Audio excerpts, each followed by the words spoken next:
안녕하십니까. 저는 환갑을 훌쩍 지나 어느덧 칠순을 바라보고 있는 평범한 사람입니다. 아이들 처음 태어났을 젊을 시절만 해도 이 피덩이들 언제 다 키우나 싶은 마음뿐이었는데 어느덧 두 녀석 모두 출가시키고 제 머리에는 흰머리가 소복하게 내려앉았네요. 참 세월 가는 게 무섭습니다. 자식들과 안사람까지 내 식구가 복잡거리며 지내다가 아이들은 각기 짝 찾아서 가정을 이루고 한평생 곁을 지켜주던 아내마저 떠나자 요즘 가슴속이 뻥 뚫린 것 같은 헛헛한 마음을 달래기 쉽지 않더라고요. 이러한 적적한 마음을 위로해준 곳이 바로 이곳 채널입니다. 저희 나이대 남자들이야 남자가 가정적인 것을 가장으로서 채통이 없다고 모자란 남자 취급하는 경우가 흔하다 보니 어디 가서 결혼해서 겪은 일들이나 가정생활에 대한 이야기 나누기가 쉽지 않더군요.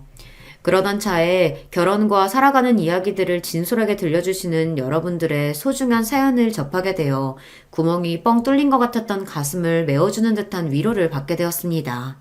제가 직접 제 이야기를 하려고 펜을 들어보니 제 이야기 하는 게 여간 어려운 일이 아니라는 생각이 드는데요. 그럼에도 불구하고 제가 제 이야기를 하기로 마음먹은 것은 제게도 그간 켜켜이 쌓여온 나름대로의 사연이 있어서입니다. 저 역시 차마 창피한 마음에 다른 곳에는 털어놓지 못한 이야기 여기서 풀어볼까 싶어서요.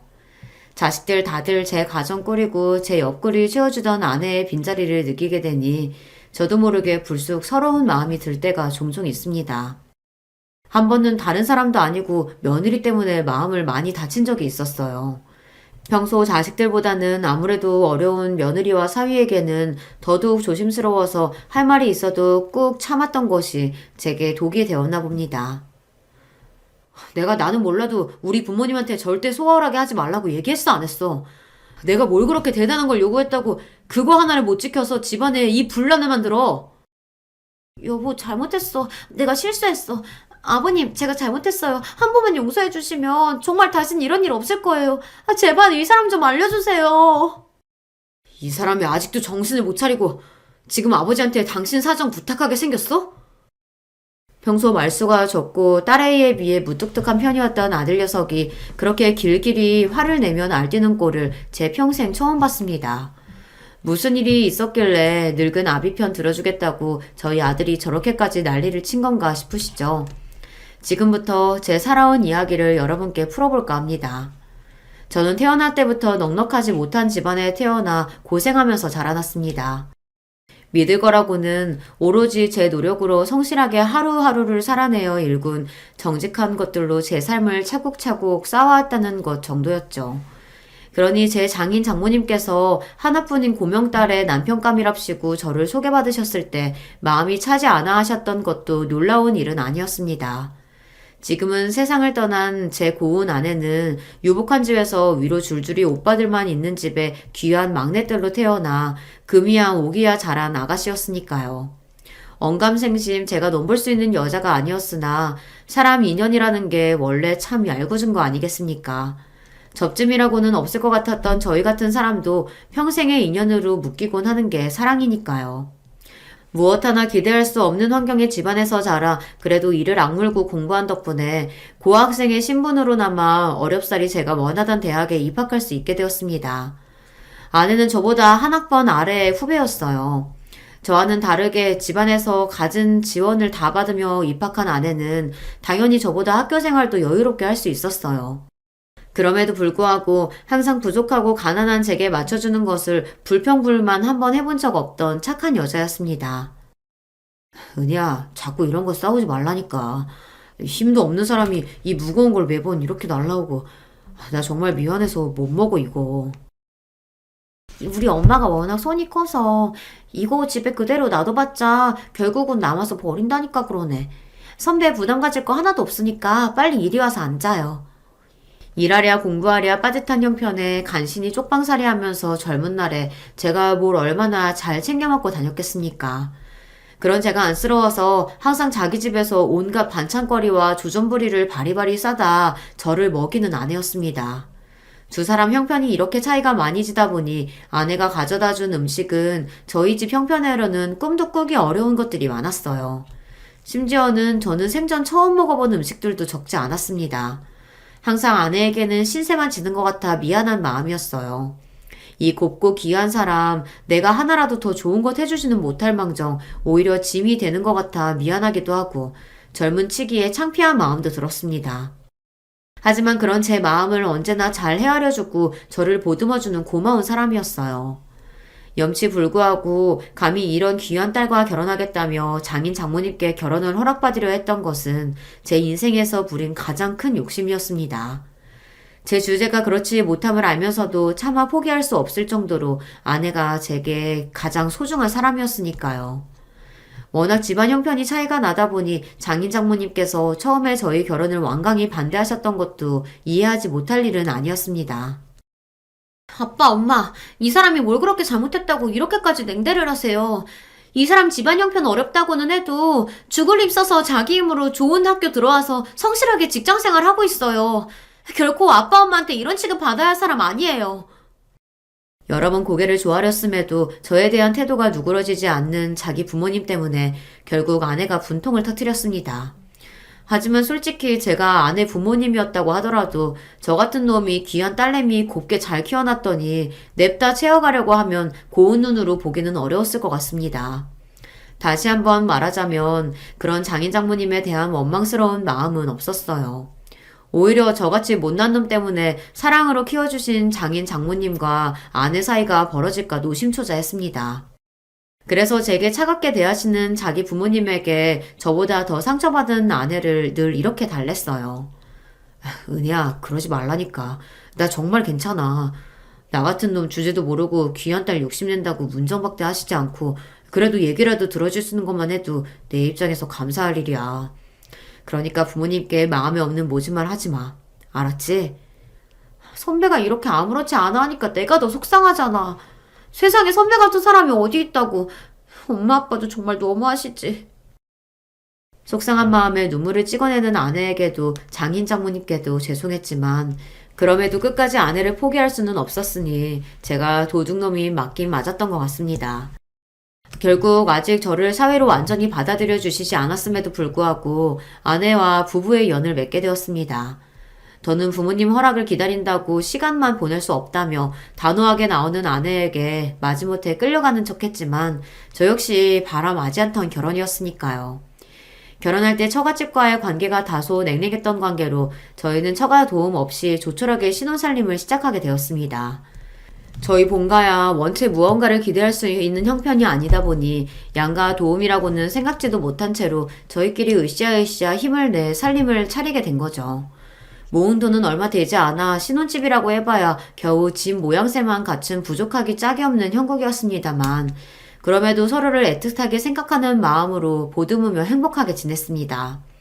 지금 생각하면 어린애 소꿉장난같이 조악하기 짝이 없는 살림살이였지만 그럼에도 눈만 마주치면 뭐가 그렇게 재밌는지 까르륵 웃어주는 아내 덕에 그게 고생인지도 모르고 살았어요. 그 시절을 생각하면 지금도 저도 모르게 미소가 지어질 만큼 좋은 시절이었습니다. 물론 으리으리한 집에서 공주처럼 키운 딸이 웬 모자란 놈에게 시집가 당신들 보기엔 집 같지도 않은 곳에서 살고 있는 꼴을 보는 장인 장모님 입장에서야 억장이 무너지는 일이었겠지요. 결혼 후에도 마지못해 찾아오신 저희 신혼집을 보시고 실망으로 가득하셨던 장인 장모님 얼굴을 떠올리면 지금도 참 송구스럽습니다.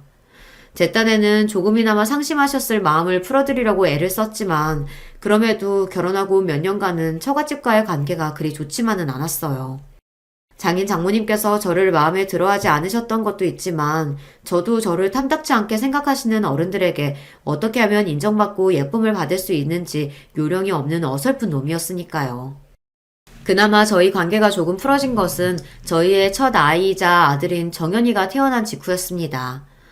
사위는 마음에 차지 않다 하더라도 눈에 넣어도 아프지 않을 막내딸이 낳은 외손자는 차마 사랑하지 않으실 수 없었나 봅니다. 정연이 얘가 눈이 또랑또랑한 게 우리 은이 갓 태어났을 때랑 아주 판박이야. 엄마는 무슨 누가 봐도 우리 철우씨 똑 닮았구만. 단박에 아내가 반박하는 말을 못 들은 척 하시는 장모님이셨습니다. 사실 제가 봐도 저희 아들이 저를 좀 많이 닮기는 닮았거든요. 하지만 어떻게든 사랑하는 외손자에게서 하나라도 당신 따님 닮은 구석을 찾아보시라고 하는 그 마음 이해하지 못할 것 아니었기에 그러려니 했습니다. 처갓집 가족 모임이나 외부 행사에 초대받은 것도 우리 정연이 태어난 이후였습니다. 그 전까지는 모든 처가 식구들이 다 초대받았던 것을 저만 허락받지 못했었는데 그걸 서운하게 생각한 아내까지 모임에서 쏙 빠지는 바람에 장인 장모님께서 내심 서운해하셨던 걸 모르지 않았습니다. 비록 제게 쉽지 않은 자리이고 어색하긴 했으나 제가 가야 아내도 함께 참석할 테니 이걸로 다소 서먹해진 처가 식구들과 아내의 사이가 좀 풀어지길 하고 바라기도 했어요. 하지만 와중에도 사위에 대한 아쉬움이 완전히 풀리지는 않으셨는지 종종 찬바람이 부는 장인 장모님 언사에 무안했던 적도 여러 번이었죠. 엄마 아빠 이럴 거면 차라리 부르지를 마. 사람 면전에 대고 무안 추는 것도 한두 번이지. 이럴 거면 도대체 왜 오라고 그랬어? 우리가 뭘 그렇게 서운했다고 그래? 너는 네 남편만 중하고 이제 어미애비 속 썩는 건 아무렇지도 않아? 대놓고 쌍욕만 안 했다 뿐이지. 다른 사람 뻔히 보는 데서 사람 없는 취급하는 것도 한두 번도 아니고 오죽하면 다른 사람들이 더 민망해서 눈치를 보겠냐고. 이제 우리 정연이까지 있는데 이 사람 엄마 아빠 외손자 아빠예요. 꼭 이렇게까지 해야겠어? 제가 분란의 원인이 된 것 같아 몸둘 바를 모르겠더군요. 장인어른께서 사업체를 운영하고 계셨기 때문에 회사 관련한 행사도 여럿 있었습니다. 그럴 때마다 장인어른 지인분들, 자식분들이나 사위분들 면면을 보면 참 다들 대단하긴 했어요. 그런 환경에 대해 접해본 적이 없는 제 눈에도 그게 보이는데 장인 장모님 눈에야 어떻겠습니까? 모자란 사위의 부족함이 더 여실히 드러났겠죠. 그분들 나름대로는 저하고 잘 지내보겠다고 이런 공적인 행사에도 부르신다는 걸 알고 있었습니다. 단지 그런 결심에도 불구하고 좋은 마음 먹기가 쉽지 않으셨을 터이죠. 여보, 그러지 말래도 장모님 입장에선 나 이런 자리에 불러내신 것만 해도 큰 마음 써주신 거야. 우리 처음 결혼했을 때 생각해봐. 이것만 해도 감지덕지지. 나는 싫어. 당신처럼 성실하게 열심히 사는 사람이 어디 있다고 당신이 그런 푸대접을 받아야 돼?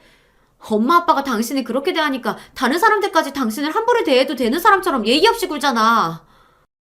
사실 아내 말이 틀리지 않기는 했습니다.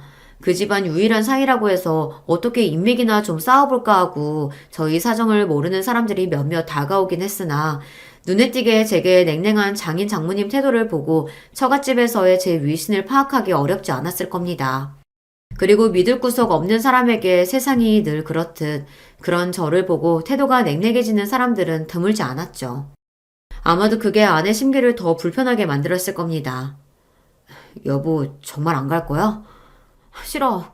거기 갔다가 또 당신 무슨 대접 받으려고. 내가 거기까지 가서 그 꼴을 봐? 안 가. 그런 비슷한 상황이 몇 번 반복되자 더는 아내도 참지 않는 바람에 저까지 처가일로 발걸음을 하기가 애매해지더라고요.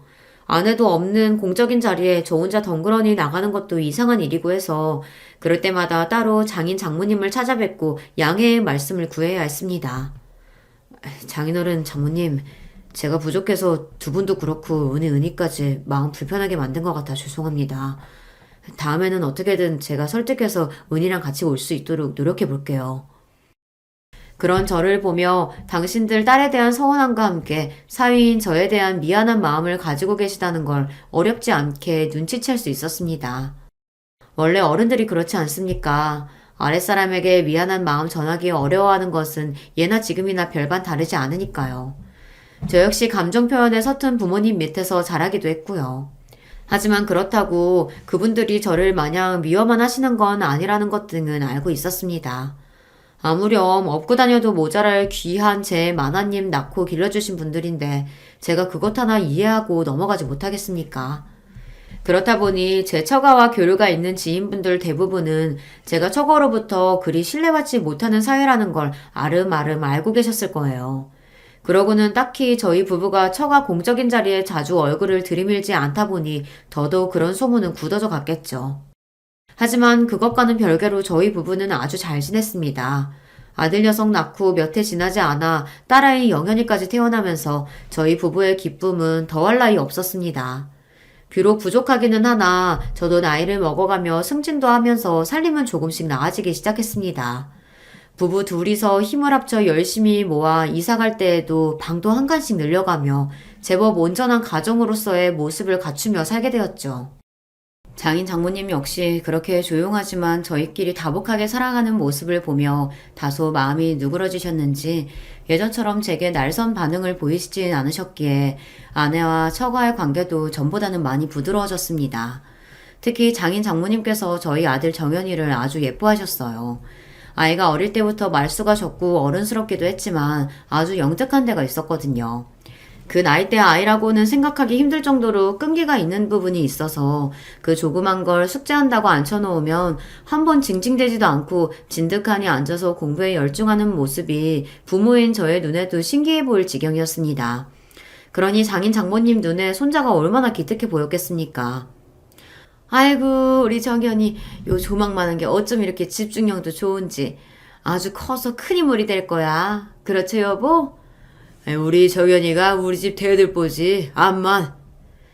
귀한 막내딸네 집에 오셔도 대면대면한 사위 때문에 좀처럼 감정을 쉽게 드러내지 못하시던 장인 장모님께서도 사이에 정연이만 앉혀놓으면 그리 살가운 분들이 아닐 수가 없었습니다. 저야 원래도 기특하고 예쁜 제 아이들이지만 특히나 정연이 덕분에 어색한 장인 장모님과의 관계가 조금은 개선되는 것 같아 아이에게 고마운 마음도 있었죠. 자라면서 항상 전교 1등을 놓치지 않을 정도로 우수한 성적을 냈던 정연이는 저희 부부뿐만 아니라 장인 장모님께도 커다란 자랑거리이자 자부심이었습니다. 물론 저희 딸 영연이도 똑부러지게 자기 일 잘하고 공부도 제법 잘했지만요. 워낙 오빠가 성적이 좋다 보니 공부보다는 예체능 쪽에 관심이 더 갔더라고요. 그런 영연이 역시 저희 부부에게 정연이 못지않게 소중하고 사랑스러운 딸이었지만 아무래도 어르신들한테는 공부 잘하는 자손이 제일인 법이니까요. 손녀인 영연이도 많이 예뻐해 주셨지만 그래도 정연이를 더 믿음직스럽게 생각하시는 거를 알고 있었습니다. 그런 정연이가 답지 않게 제 외주부모님께 반항 아닌 반항을 한 적이 있었는데요. 바로 아버지인 저 때문이었습니다. 이미 저로 인해 아내와 장인장모님 사이가 소원해진 적이 있었기 때문에 제 나름대로는 저희 아이들과 장인장모님 사이가 저 때문에 서먹해지지 않도록 마음을 썼습니다. 아들 녀석 낳고 얼마 되지 않아 한동안 참석했던 처갓집 공식 행사에서의 일 때문에 제가 장인장모님으로부터 크게 인정받지 못한다는 소문이 한 차례 돈 바 있었다고 말씀드리지 않았습니까? 그래서 혹여나 아이들 귀에 그런 소리가 들어가지 않을까 신경을 쓰기도 했고요. 물론 그 이후로는 별다른 일이 없었기 때문에 별일이야 있을까 싶었는데 어떻게 아이 귀에 그게 들어갔던 모양이에요. 여느 때처럼 아이 좋아할 만한 선물을 바리바리 들고 저희 집을 찾아오신 장인 장모님께 아들 녀석이 평소와 달리 눈도 잘 마주치려 들지 않았습니다. 정은아, 할아버지 할머니 오셨는데 인사드려야지. 왜 그러고 있어? 응? 할머니, 할아버지, 우리 아빠 미워해서 나쁜 말하고 상처 줬다는데 진짜예요?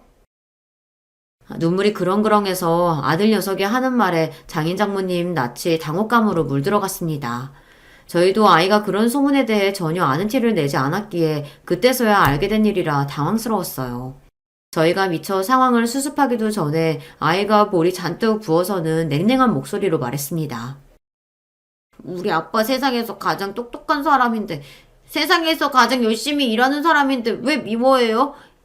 우리 아빠는 다른 친구들 아빠랑은 다르게 주말에도 귀찮다고 안 하고 우리랑 항상 잘 놀아주고 아껴주는 좋은 아빠인데 그런 아빠를 왜 미워해요? 아이 목소리에 설움이 뚝뚝 배어나왔습니다. 그걸 보는 아내도 그만 마음이 아픈지 눈이 새빨개졌어요. 저는 한편으론 당황스러우면서도 저 조그만 녀석이 자기 딴에는 얼마나 마음고생을 했을까 싶어 마음이 짠해졌습니다.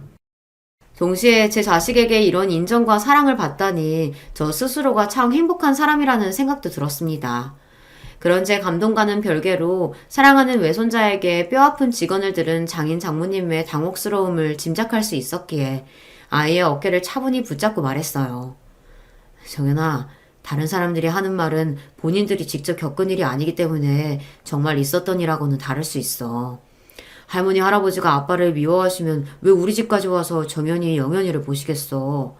할머니 할아버지 아빠 안 미워하시니까 그런 생각 하지 마. 응? 그래도 순한 아이라서 제가 이렇게 다독거리는 것만으로 더는 고집을 피우지 않고 제 외할아버지 외할머니 사이에 가서 앉는 아들 녀석이었습니다. 하지만 그렇게 아들의 오해 아닌 오해를 풀어준 이후로도 장인 장모님 표정은 밝아지지 않더라고요. 그리고 며칠 있다 아내와 함께 처가로부터 호출을 받았습니다. 아무래도 며칠 전의 일이 두 분께서도 마음이 많이 쓰이셨겠지 싶었어요. 전에 없이 의리의리하게 차려진 밥상을 받고 조금은 민망해하는 제게 장인어른께서 어렵사리 입을 떼셨습니다. 듣고 보니 정연이 말이 틀린 게 하나도 없어. 이 나이를 먹고 손자까지 봐서도 그 어린 것 하나만도 못하게 굴었으니 내 정말 자네 볼낯이 없네. 옆에서 생각이 많아 보이시던 장모님께서도 말씀하셨어요. 그래, 내가 내 자식 귀하고 아깝다는 이유로 자네한테 그간 너무 모질게 굴었네. 우리가 자네 처음 만났을 때 마음에 차지 않았던 건 맞지만 그렇다고 지금도 그렇게 생각하고 있는 건 절대로 아니야. 우리도 그동안 자네를 본 세월이 있는데 자네 같은 사람을 어떻게 계속 미워할 수 있겠나? 하지만 우리 속마음은 속마음인 거고 제대로 풀 문제들을 풀지 않아서 자네도 그렇고 우리 은희도 그렇고 그 어린 정연이까지도 마음고생을 하게 했으니 이 노인네들이 정말 면목이 없네. 두 분 마음이야 오래전부터 짐작하고 있었지만 그래도 이렇게 직접적인 표현을 해주시는 건 그때가 처음이었어요. 나이 드신 어른들이 아랫사람에게 이렇게 솔직한 마음을 내보이시는 것이 얼마나 어려운 일인지 저 역시 잘 알고 있었습니다. 그래서 그 두 분께 비로소 사이로서 인정을 받았다는 생각에 기쁜 마음이 듦과 동시에 저 두 분이 얼마나 큰 용기를 내셨을까 싶어 안쓰러운 마음도 들었습니다.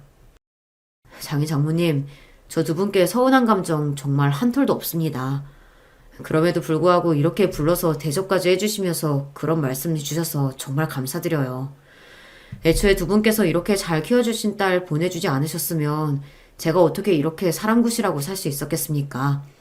다 두 분 덕분입니다. 감사합니다.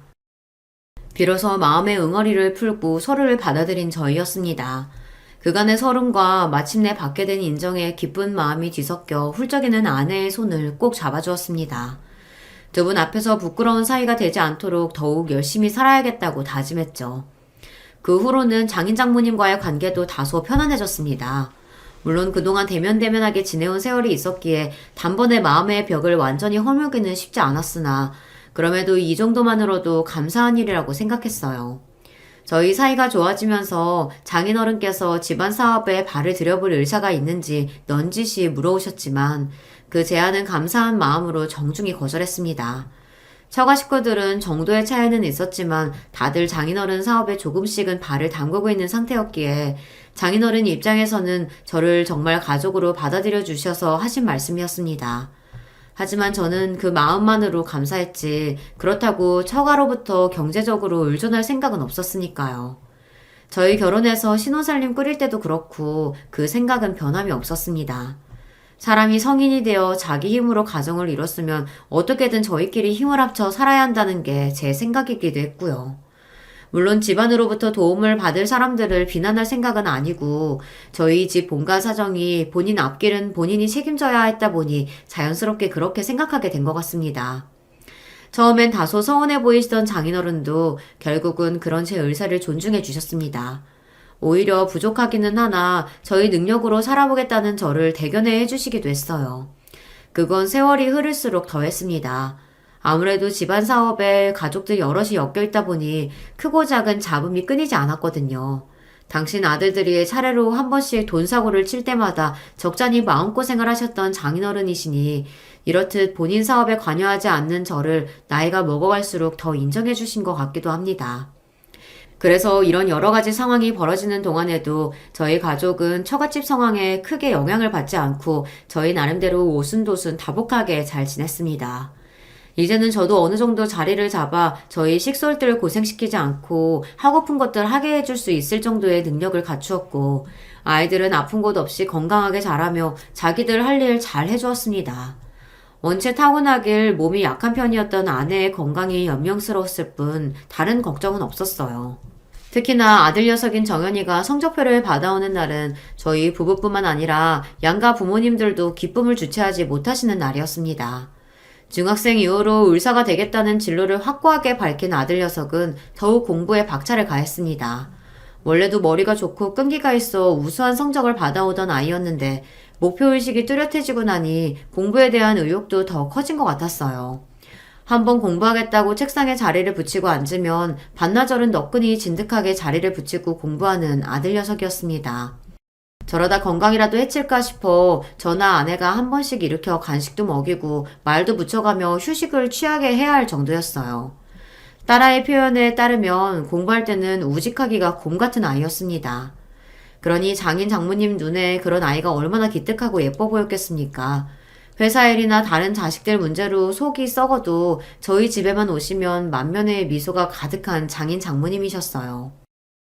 자식 손자놈들 그리 많아도 믿을 건 우리 정연이 하나밖에 없다.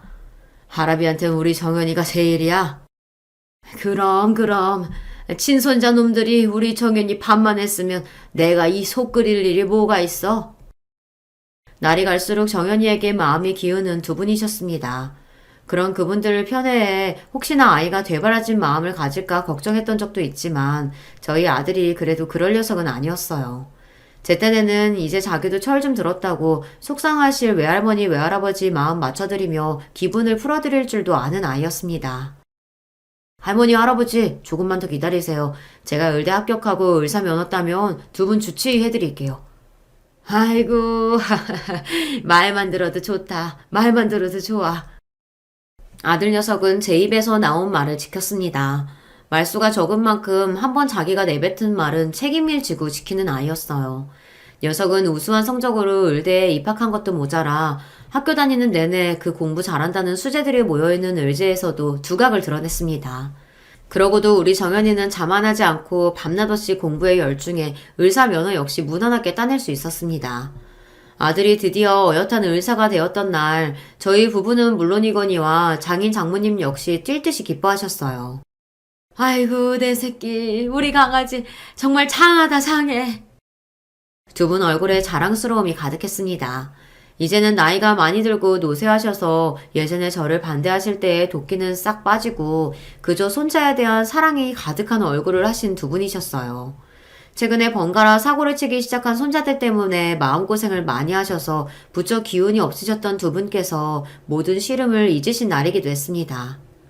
아내가 막내딸이다 보니 위에 오빠들로부터 본 친손자들은 저희 아이들보다 나이가 좀 있는 편이었습니다.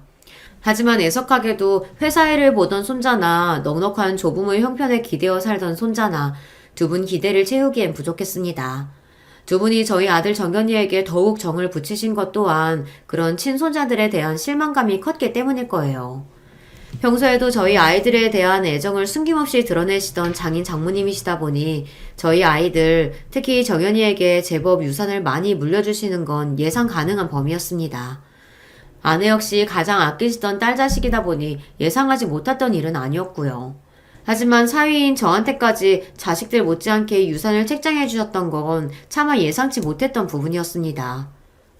여보, 이건 나한테 너무 과하지 않을까? 무슨 소리야. 그 양반들이 표현을 잘 못해서 그렇지 우리 오빠들보다 당신을 더 믿는다고. 그리고 당신 이거 받을 자격 충분하니까 그렇게 생각하지 마. 두 분께서 저를 마음으로 받아들여 주신 줄은 알고 있었지만 그래도 이렇게까지 마음을 써주실 줄은 몰랐기에 눈시울이 붉어졌습니다. 돈도 돈이지만 그분들께 정말 자식으로 인정받은 기분이었으니까요. 사정 모르는 사람이야 여전히 저를 저희 장인 장모님의 천덕꾸러기 사위인 줄 알겠지만 누가 뭐래도 그분들의 진심 어린 애정을 받았다는 생각에 그만 마음이 뭉클해졌습니다. 돌아가시기 얼마 전 저희 아들 손을 꼭 붙잡고 장모님께서 말씀하셨습니다. 내가 우리 정연이 장가 가는 거 꼭 보고 가고 싶었는데 먼종한 너희 할아비 대신해서 그것까지는 꼭 보고 가려고 했건만. 그리 아끼던 외손자였으니 녀석이 좋은 처 만나 장가 가서 아들 딸 낳고 오순도순 사는 걸 얼마나 보고 싶으셨겠어요. 아닌 게 아니라 당시 의사면허 따고 얼마 되지 않은 아들 녀석에게 선자리가 쏟아졌습니다. 원래도 의사면허 따면 제법 선자리가 많이 들어온다고 알고 있었는데 거기다 우리 아이들 외가가 만만치 않은 집안이다 보니 제법 좋은 선자리가 벌써부터 많이 들어오고 있었어요. 장인 장모님께서 돌아가시기 전에 그중 제일 좋은 집안 골라잡아 아들이 내심 일찍 장가가기를 바라셨다는 것도 알고 있었습니다. 얼른 외 증손자를 보고 싶은 욕심도 있으셨겠지만 그보다는 당신들이 생존해 계실 때 아무래도 더 좋은 혼처가 많이 들어올 거라는 걸 알고 계셔서이기도 하셨을 거예요. 하지만 아들 녀석은 의사로서 욕심이 많았습니다. 단순히 의사 면허 따서 자기 병원 개원하려는 것보다는 더 공부해서 학교에 남고 싶어 하기도 했고요. 그러고도 한동안 꽤나 결혼 생각이 없었기에 저희 부부도 슬슬 걱정이 되던 차였습니다. 아들이 대학병원 교수 임용까지 되고 나자 더더욱 저희 아들에게 눈독을 들이는 집안이 많아졌어요. 그럼에도 선이나 연애나 별다른 관심을 보이지 않는 아들이었습니다. 저도 저지만 저러다 하나 있는 아들 혼자 늙어 죽을까 싶어 아내 걱정이 이만저만이 아니었어요. 정연아, 너도 이제 나이가 적지 않아. 엄마는 네가 열심히 노력해서 네 목표 이루는 것도 좋지만 그걸 같이 기뻐해 줄 수 있는 네 가정이 생겼으면 좋겠어. 매번 그렇게 생각 없다고만 하지 말고, 응? 딱히 아들이 내켜하는 것 같지는 않았지만 이왕이면 저도 아들이 좋은 사람 만나 가정 꾸려서 예쁜 손자들도 낳고 따스한 가정 환경에 행복을 느끼며 살길 바랬습니다. 아무래도 저나 아내나 결혼 생활이 만족스러워서였는지 소중한 저희 아들에게도 그러한 기쁨을 알게 해주고 싶었던 것 같습니다. 그래도 저나 제 엄마 간절한 뜻을 차마 외면하지 못하는 착한 아들이다 보니 결국 아들이 선자리에 나서기 시작했어요. 요령 없는 녀석이 혹여 나가서 아가씨한테 실수라도 하지 않을까 싶어 넌지시 당부했습니다. 정연아, 요새는 효자 인기 없다. 우리야 너 장가 보내고 나면 우리끼리 잘 살면 그만이니까 너랑 잘 맞는지 그것만 딱 생각해서 좋은 사람 한번 만나봐. 응? 그게 무슨 소리세요, 아버지. 저랑 결혼하면 당연히 아버지랑 엄마한테도 잘해야지. 아이고, 그런 식으로만 말하지 말고. 어릴 적부터 저나 제 아내의 말을 거스른 적이 없는 착한 아들이었지만 며느리 될 사람 입장에서야 남편이 시부모님 말을 너무 잘 듣는 것도 부담스럽지 않을까 싶어 괜한 노파심이 들더라고요. 이런 제 당부에도 생각에 흔들림이 없어 보이는 아들이었지만 그렇다고 다 커서 교수식이나 된 아들 선자리에 가타부타 말 보탤 수도 없고 그저 좋은 인연 점지해 주시기만을 빌고 또 빌며 좋은 소식을 기다렸습니다. 몇 번의 선자리 끝에 드디어 아들이 교제를 시작했어요. 저나 아내나 아들을 선자리에 밀어넣으면서도 솔직히 큰 기대는 하지 않았기에 기쁨을 감출 수 없었습니다. 조건이야 이미 선 들어오면서부터 걸러냈고 아들 녀석이 그리 사람 보는 눈이 없다고 생각하지 않았기에 만나보지도 않은 아들의 교제 상대는 이미 저희 부부에게 예비 며느리나 다름없었습니다. 그저 언제 인사를 하러 올까 오매불만 기대에 부풀어 있는 아내였어요. 여보, 도대체 어떤 아가씨길래 목석 같은 우리 정연이가 만나보자는 말을 다 했을까? 나 너무 기대되는 거 있지? 아서라, 애 앞에서는 괜히 부담 주지 마. 자기들이 어련히 알아서 하겠지. 들뜬 아내를 달래면서도 저도 기대를 누르기가 어렵더라고요. 그렇게나 며느리 보기를 소원하던 아내였으나 애석하게도 아들의 결혼보다 아내의 병이 더 먼저 찾아오고 말았습니다. 췌장암 말기였어요. 내가 시원치 않아서 온 가족 고생을 다 시키네. 미안해 여보. 무슨 그런 소리라고 있어. 쓸데없는 소리 하지 말고 당신 몸 추스릴 생각이나 해. 상식적으로 아내에게 소생의 기미가 없음을 알고 있었음에도 쉽게 아내를 포기할 수 없었습니다. 이 경황 없는 와중에도 아들 녀석 가정 이루는 모습을 보길 소망했던 아내의 꿈을 알고 있기에 아들의 결혼이 서둘러 진행되었습니다. 며느리 될 아이는 아들과 마찬가지로 의사로 일하고 있었어요. 의사 면허 따고 집에서 작게나마 병원을 차려주셔서 개원으로 일하고 있었습니다. 사업을 하신다는 사돈의 회사가 저희 장인어른께서 생전 경영해 오셨던 회사의 하청업체 중 한 군데라는 이야기를 들었지만 제가 직접적으로 사업에 관여한 적이 없었기에 그저 그러려니 했어요. 사실 그런 걸 신경 쓸 만한 심적인 여유가 부족했습니다. 저는 거의 하루 종일 아내 곁에 붙어서 간병을 하며 얼마 남지 않은 시간이 흐르는 것이 안타까워 견딜 수가 없었습니다. 유미 씨, 우리 정연이 잘 부탁해요. 내가 새 사람 맞이하면서 이것저것 챙겨줄 게 많은데 내 꼴이 지금 이래서 그러지도 못하고 참 미안하네. 아니에요. 무슨 말씀을 그렇게 하세요, 어머니. 저희들끼리 알아서 잘할 테니까 걱정하지 마시고 쾌차하세요. 몇 번 보지 않아 서먹할 아내에게 살갑게 말해주는 며느리가 고마웠습니다. 와중에 아내는 병색이 완연했습니다. 이제 정말 우리에게 남은 시간이 없다는 걸 순간마다 실감했어요. 평생 곁을 지켜주던 아내가 영원히 돌아오지 못할 것으로 떠난다고 생각하면 마음이 미어지듯 아파왔습니다. 결국 아이들 시골리고 채 한 달을 버티지 못하고 아내는 영원한 여행을 떠나게 되었습니다. 세 사람 맞이하고 하나 남은 시부모로서 마음을 잘 썼어야 했는데 아내 잃고 정처 없이 떠도는 마음을 붙잡기에도 버거워 그러지 못했어요. 아들이나 며느리에게 참 미안했습니다. 그런 말씀 마세요, 아버지. 두 분 사이가 그렇게나 각별하셨는데 지금 아버지 심정이 어떨지 제가 어떻게 차마 상상이나 할 수 있겠어요. 그저 아버지 몸 상하지 않으시도록 건강에만 신경 쓰세요. 이제는 장성에서 아내를 잃은 아비를 듬직하게 위로해주는 아들이었습니다. 제게 살뜰히 마음을 써주는 아들과는 달리 며느리와의 사이는 좀처럼 가까워지지 않았습니다. 저희 집안 식구가 될 무렵 제가 워낙 정신이 나가 있어서 더 그런 게 아닌가 싶어 며느리를 대하기에 미안스러워 더 어렵게 느껴지더라고요.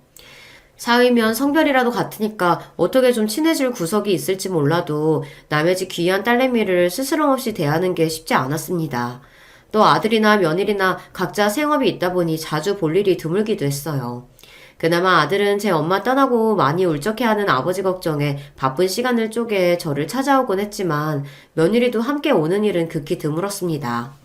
저 나름대로는 또 호라비로서 기운 처져 있는 모습 며느리에게 보이기 민망하기도 하고 편치도 않을 홀 시아버지 보러 불편한 자리에 괜히 며느리를 찾지도 않았고요. 뒤늦게 조금 서운한 마음이 들기는 했습니다만 서로 불편한 일 만들지 않으려면 오히려 이렇게 지내는 게 더 낫지 않을까 싶은 생각을 하며 스스로를 달랬습니다. 아내를 보내고 첫 일주기가 다가오자 그러지 않으려고 노력했는데도 마음이 많이 싱숭생숭했습니다. 아내를 떠나보내고도 여전히 차마 다 정리하지 못한 아내 유품이 집안의 지천으로 널려 있었어요. 제 반평생이 넘도록 매일을 함께한 사람인데 1년이라는 시간은 그 사람을 보내기엔 너무 짧았습니다. 그런 제가 걱정돼서인지 부쩍 아들, 딸 연락도 잦아졌어요. 너무들 걱정 말아라. 아빠 괜찮다. 며칠 뒤에 엄마 제사 때 보자꾸나. 제사라는 말을 담으면서도 여전히 마음이 시큰하더라고요. 조금만 내 곁에 더 머물러주지 뭐가 그리 급해서 그리 서둘러 갔나. 아내에게 원망스러운 마음이 들었습니다. 아내에겐 해준 것보다 받은 게 훨씬 더 많았어요. 이래서 사람 살아있을 때 잘해야 하는 건데 제 딴엔 한다고 했는데도 일이 후회가 남을 줄 알았더라면 더 잘해줄 걸 그랬어요. 그런 마음을 가지며 아내의 첫 제사를 정성껏 준비했습니다. 아내와 모처럼 단둘이 제주 여행을 갔을 때 맛있게 먹었던 약과도 불어 공수하고 제사상 격식에 조금 맞지 않기는 했으나 아내가 좋아하던 음식을 대접하고 싶어 가장 좋은 재료로 손수 정성껏 골라두었어요. 원래도 아내와 함께 부족한 솜씨로 이것저것 요리를 해먹었던 저였기에 그날도 부족하나마 제 힘으로 정성껏 한 끼 차려서 떠난 아내의 첫 제사를 준비할 요량이었습니다.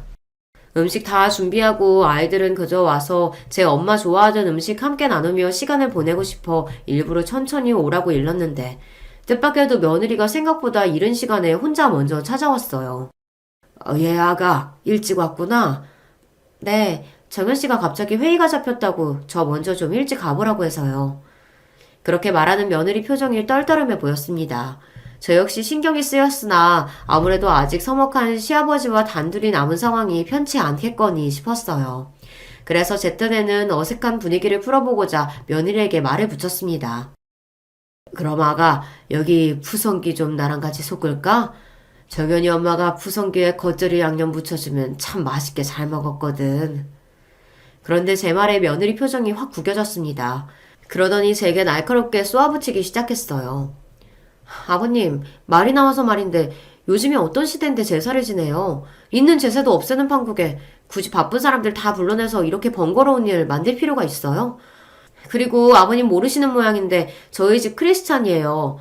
우리 집 제사도 안 지내고 기도를 끝내는 판에 시집 와서 제사 음식까지. 그냥 오늘도 번거로운 일 만들지 말고 각자 기도나 하고 끝내요. 며느리랑 단둘이 남은 상황에서 이렇게 길게 말한 적이 없었는데 하는 말 한마디 한마디에 가시가 박혀 있었습니다. 생각지도 못한 며느리의 날카로운 반응에 저는 너무 당황스러웠어요. 그애에게 따로 과한 요리를 시킨 것도 아니었고 혼자 손이 놀고 있으면 민망할까봐 소일거리나 같이 하며 이야기라도 나눠보고자 했던 건데 서름에 눈물이 왈칵 나올 만큼 매몰찬 반응이었습니다. 잠시 말을 잃고 있다가 생각을 하면 할수록 화가 치밀어 오르기 시작했어요. 누가 들으면 제가 뻔질나게 며느리를 불러 올리기라도 했다는 듯 말하는데 애초에 제가 먼저 며느리를 호출한 적도 단 한 번 없었습니다. 오늘도 아들 녀석이 제 걱정에 며느리를 먼저 보낸 모양인데 제가 원한 상황도 아니었고요. 게다가 그날은 아내의 첫 제삿날 아닙니까? 제가 장남이 아니기에 저희 본가 제사도 제가 가져오지 않았고 장인 장모님 제사도 처가 쪽에서 지내고 있었고요. 애초에 제사를 지내는 것 자체가 그날이 처음이었습니다. 며느리의 저런 날선 반응은 납득이 가지 않았어요. 순간 병색이 완연했음에도 며느리를 맞이할 생각에 살풋 미소를 짓던 아내의 지난날이 떠올랐습니다. 그리 바라던 며느리가 자신의 첫 제사를 저리 생각하고 있다는 걸 알면 그 사람 마음이 어떨지 제가 다 서러울 지경이었어요. 그때 아들이 들어왔습니다. 뭐야, 왜 이래요? 아버지, 무슨 일 있어요?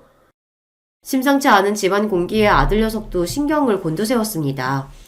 제 시아비 눈치는 보지 않아도 남편 눈치는 보는지 그제야 며느리도 힐끗힐끗 제 눈치를 보기 시작하더군요. 저는 굳은 표정으로 아들에게 말했습니다. 네 처가 번거로운 제사 같은 일은 만들지 말자고 하더구나. 교회 다녀서 제사 지낼 수 없다고 하는데 너는 알고 있었니? 다른 것도 아니고 네 엄마 첫 제사에 나올 이야기는 아닌 것 같아 내가 그냥 넘기는 건 아니지 싶다. 굳은 표정으로 상황을 전하는 제 말에 아들 표정 역시 순식간에 싹 굳어버렸습니다. 그런 저희 사이에서 며느리가 눈에 띄게 안절부절 못하기 시작했어요. 아버님 말씀을 그렇게 전하시면 여보 그게 아니라 당신 입 다물어. 아들이 쩌렁쩌렁 소리를 쳤습니다. 그 기세에 며느리가 그만 입을 합 다물었어요. 아들이 분노에 가득 찬 표정으로 휴대전화를 들더니 곧장 전화를 걸었습니다. 장모님, 저 조서방입니다. 꼭 드릴 말씀이 있어 전화드렸어요. 오셔서 따님 데려가세요. 그 말에 집안 전체에 찬물을 끼얹는 듯 분위기가 싸늘하게 가라앉았습니다. 며느리는 이제 오열하기 직전이었어요. 그런 제 아내의 상태도 아랑곳하지 않고 아들이 외쳤습니다. 생전 처음 맞이하는 우리 어머니 제사 못 모시겠다고 내 아버지한테 폐악 부리는 여자 나도 필요 없습니다. 장인어른 사업 때문에 도움받을 일 있을 때만 살살 제 눈치 보면서 정작 내 부모 이렇게 홀대하는데 내가 뭘 믿고 따님이랑 평생을 함께합니까? 와서 당장 따님 데려가세요. 여보, 내가 잘못했어. 내가 그러라고 그런 게 아니고. 아니긴 뭐가 아니야. 그나마 결혼 전에 우리 엄마는 외할아버지 회사 때문에 눈치 보는 신용이라도 하더니 이제 엄마 돌아가시고 없으니까 우리 아버지는 끈떨어진 연인 줄 알았어? 내가 당신한테 많은 거 말했어? 내 아버지한테 대단한 효도하라고 했냐고 내가. 그저 어머니 가시고 다치신 마음 더 상처받지 않도록 조심해달라는 그거 하나 못 지켜서 이 사달을 만들어? 화가 머리끝까지 치밀어 올라 폭발한 아들이었습니다. 그런 아들을 보니 이제 제가 두려울 지경이었어요. 저러다 정말 무슨 사달을 내도 크게 내겠다 싶어 일단 아들을 진정시키려고 했습니다. 정연아, 일단 진정 좀 해라. 내가 괜히 긁어 부스럼 만든 것 같구나. 무슨 말씀이세요, 아버지? 누가 들어도 저 사람이 잘못했는데. 이제 믿을 건 저뿐이다 싶었는지 아까와의 태도와는 정반대의 모습으로 며느리가 제게 매달리기 시작했습니다. 아버님 잘못했어요. 제가 다시는 안 그럴게요. 잘못했으니까 저 쫓아내지 마세요. 네? 이 사람이 지금 잘못은 당신이 해놓고 왜 수습은 아버지한테 시키려 들어? 그렇게 한참을 실랑이를 벌였습니다. 당장의 며느리를 내쫓을 기세인 아들을 달래느라 저도 혼이 쏙 빠졌어요. 엎친 데 덮친 격으로 갑작스러운 아들의 통보에 혼비백산한 사부인까지 달려오시면서 더욱 정신이 없었습니다. 사돈어른 죄송합니다. 저희가 자식을 잘못 키웠습니다. 제가 다리 뭉둥이를 분질러서라도 제대로 가르쳐 놓을 테니 제발 노여움 푸시고 한 번만 가엽게 여겨주세요. 부탁드립니다, 사돈어른. 아이고 일어나세요, 사부인.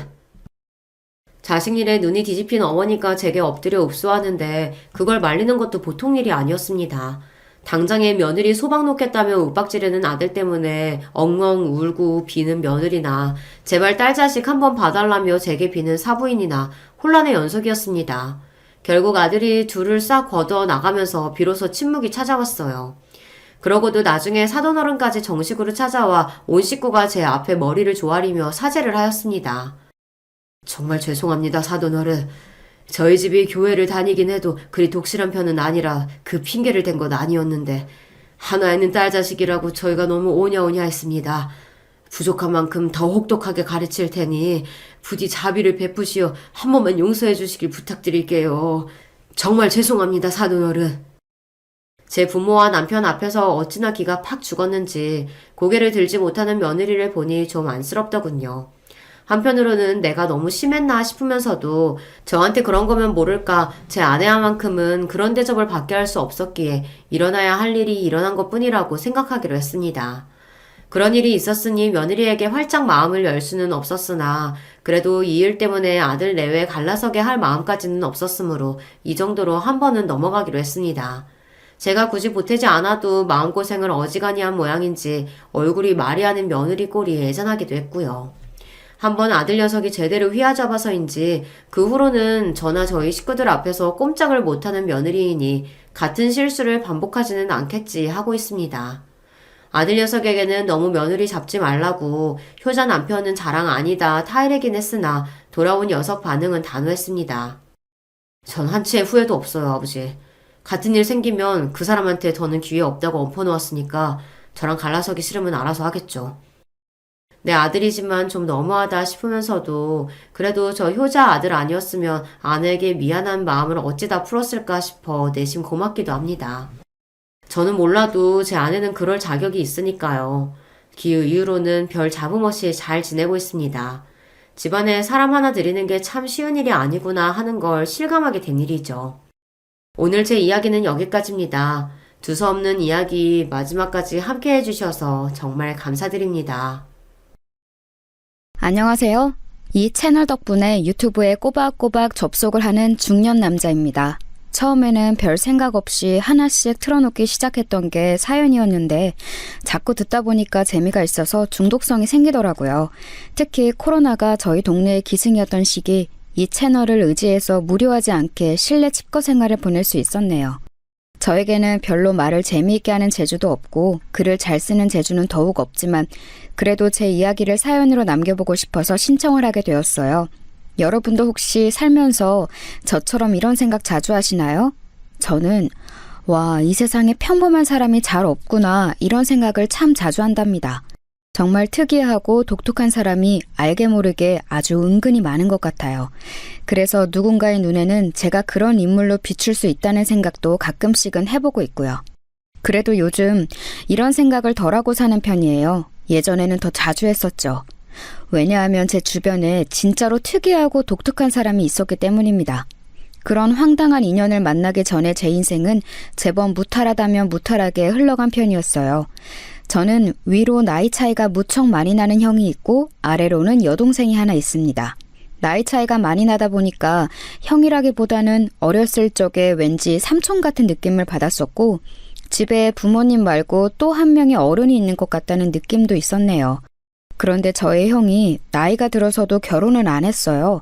주변에서 장가를 가라고 성화를 부려도 꿈쩍을 안 했습니다. 어디 하자라도 있나 싶어서 부모님께서 눈을 부릅뜨셨지만 그런 건 찾아내지 못하셨고 단순히 저희 형이 별종인 것으로 치부가 되었지요. 원래는 형에 대한 주변의 평가가 결혼을 안 한 사람이었는데 시간이 지나자 못한 사람으로 위치가 바뀌었고 거기서 더 시간이 지나자 안 하는 것인지 못하는 것인지 알 수 없는 사람으로 된 것 같습니다.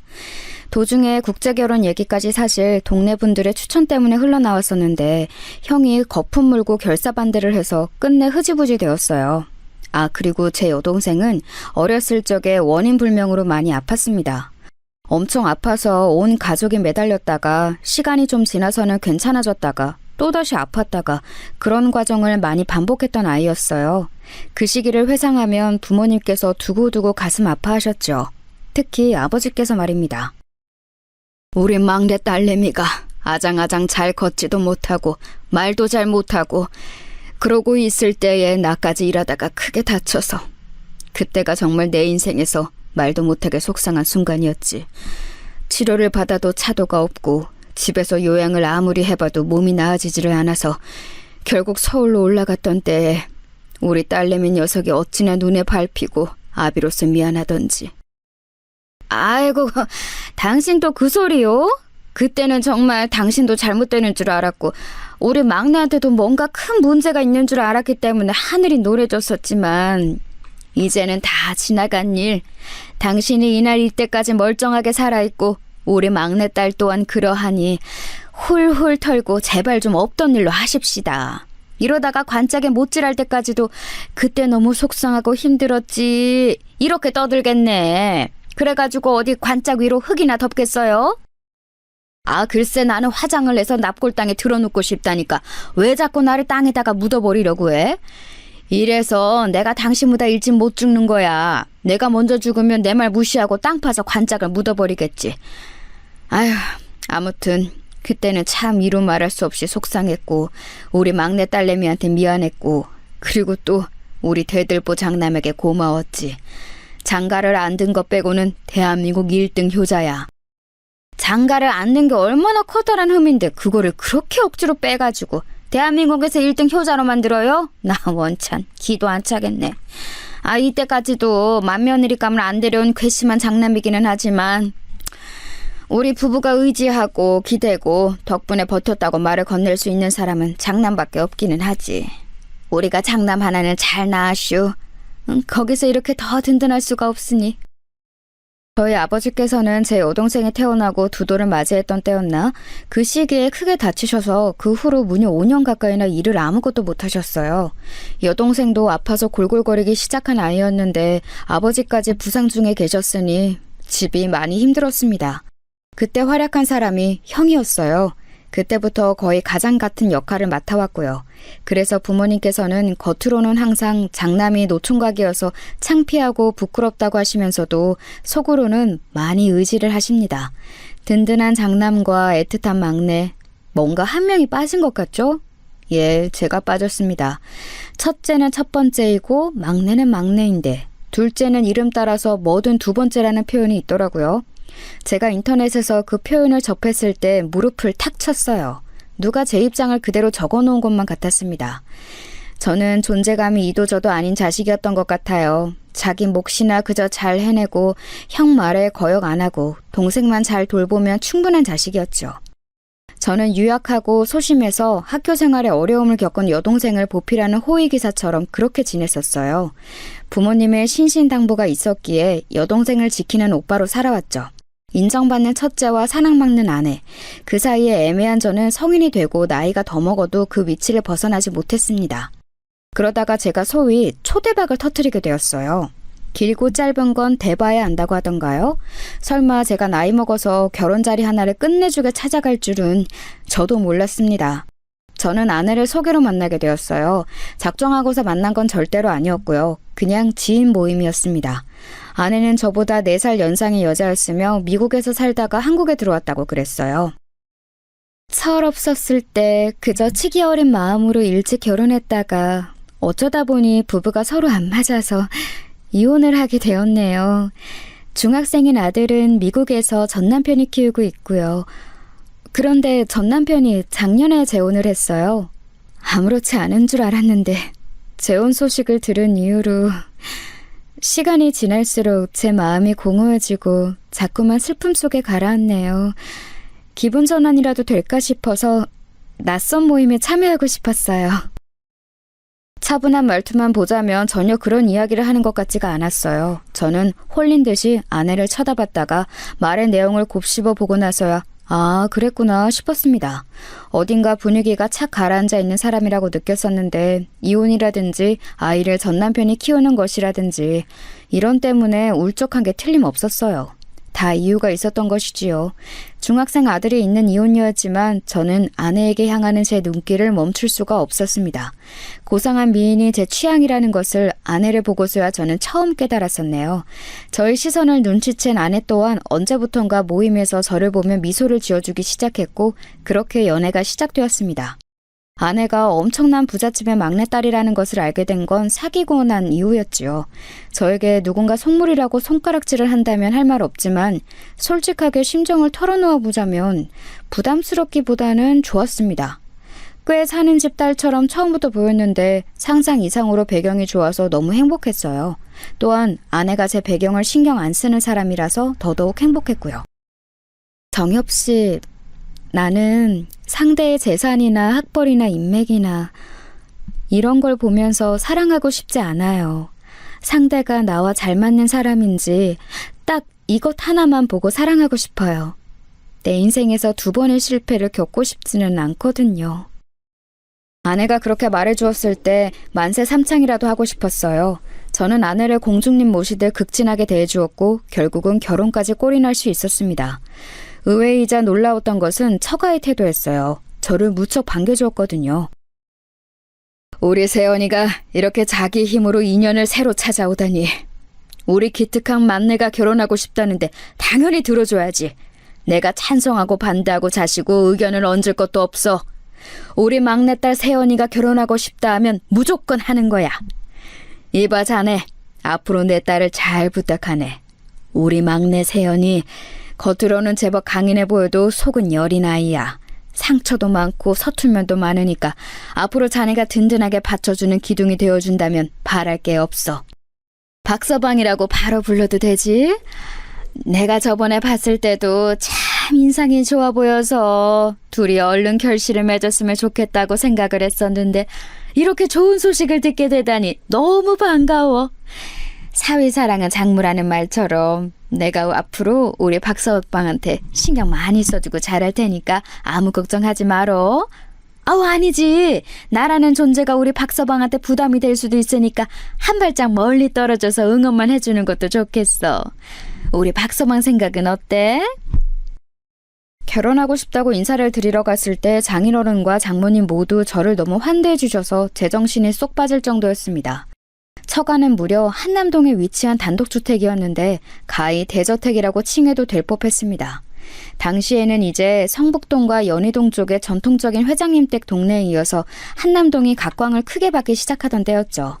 유명 연예인들도 앞다퉈서 한남동으로 거주지를 옮기고 있었고요. 그런 좋은 부촌에서도 대저택을 소유한 엄청난 처가에 와서 제가 환대를 받고 있다는 것이 이게 꿈인가 생시인가 싶었습니다. 아내를 만나고 나서부터는 비현실적인 순간들의 연속이었으나 결혼 인사를 드리러 갔던 그날처럼 꿈을 꾸는 것 마냥 실감이 안 났던 순간은 처음이었네요. 밥이 코로 들어가는지 입으로 들어가는지도 몰랐어요. 어마어마한 집을 구경해볼 엄두도 못 냈고요. 그저 제가 이런 부잣집의 막내딸과의 결혼을 흔쾌히 허락받았다는 엄청난 일을 해냈다는 생각에 압도당해서 아무것도 못했습니다. 간신히 예의만 차려서 인사를 하고 나올 수 있었네요. 제 자취방에 오고 나서야 정신이 들었고 얼른 집에다 이 소식을 알렸습니다. 그러자 제 연락을 기다리고 있던 가족들이 다 뒤집어졌죠. 무탈하게 허락을 받아냈다고? 이야, 세상에. 우리 집안에도 이런 경사가 일어나는구나. 이게 말이 되는 일인가 싶다.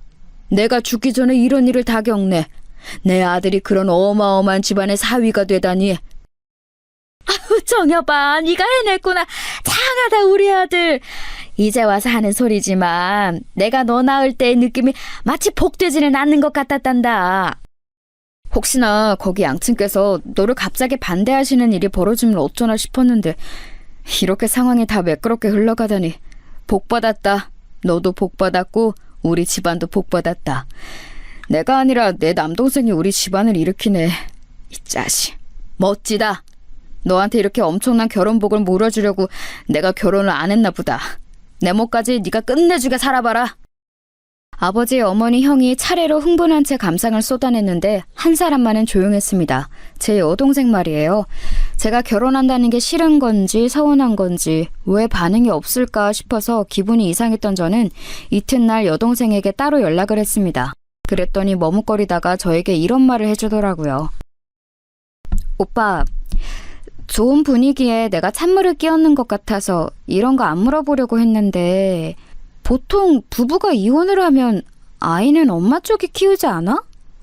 그런데 오빠하고 결혼한다는 그분은 독특한 경우인 것 같아서 좀 이상하네. 아, 그게 마음에 걸렸구나. 진짜 물어보지 그랬어. 그럼 내가 알려줬을 텐데.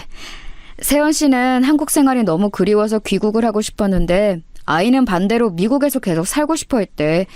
그래서 어쩔 수 없이 그렇게 된 거야.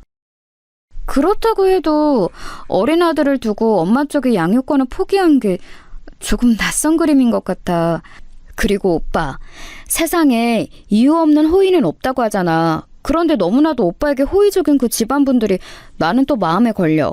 아무리 재혼이라도 그렇지 아직 나이가 젊은 막내딸의 결혼 문제를 이렇게 그냥 넘겨버린다고? 오빠가 기울어도 너무 많이 조건이 기우는 결혼인데 그런 집안을 만날 확률이 얼마나 될까? 그게 무슨 소리야, 정선아? 네가 지금 무슨 생각을 하고 있길래 그래? 혹시 그 집안에 무슨 꿍꿍이라든지 오빠가 모르는 숨겨진 비밀이 있다든지 뭐 그런 게 아닐까? 그럴 확률이 더 높지 않을까? 아무리 조건이나 대가도 없이 오빠를 잘 알지도 못하면서 덜컥 사위를 맞이하겠다면서 쌍수 들고 환영한다는 게 솔직히 암만 해도 믿기지가 않아. 보통 부잣집도 아니면서 이렇게 허술한 사람들이라는 건 말이 안 돼. 오빠는 무슨 의심 같은 거 전혀 안 들어? 여동생은 그때 분명히 걱정이 가득한 목소리를 내고 있었어요. 제 걱정을 하는 거였지요. 하지만 저는 그만 울컥 화가 나고 말았습니다. 제 평생을 저보다 여동생을 위하며 살아왔다고 자부할 수 있는 저였어요.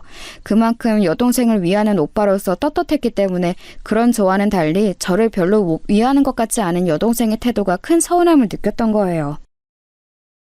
야, 박정선. 네가 정말로 나를 실망시키는구나.